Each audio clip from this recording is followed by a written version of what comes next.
So let's talk about Writing Workshop 2. Now, Writing Workshop 3 is coming due on Friday, and that's simply your heading, your title, your introduction that should end with your thesis statement. That's the opening of your paper. Now, the next step after that is to start compiling the background.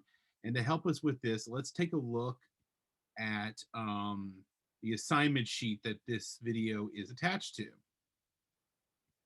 All right, so here we are. And what this section is designed to do for us is to simply compile background information that our audience would want to know in order to follow your argument, okay? So we've narrowed it down to that specific thesis statement, and now we're unpacking away from that. We're laying some groundwork here, based a lot on what our thesis statement, but there are some things we want to do here. First of all, we want to make sure that we summarize the story of our graphic novel, since that should be playing a role in our argument. We'll definitely want to summarize that. That can be one, maybe two paragraphs.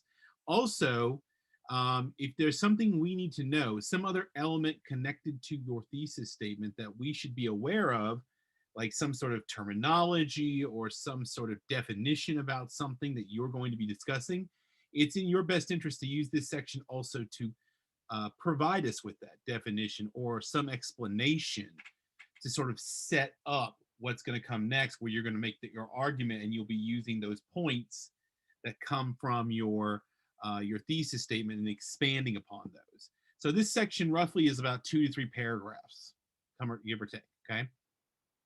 And what you're going to be doing is adding this.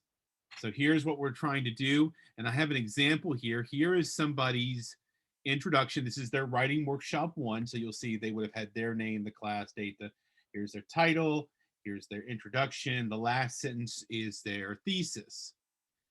What we're doing now is for writing workshop 2, we are adding information. And this ultimately adds up so that we have information that looks like this.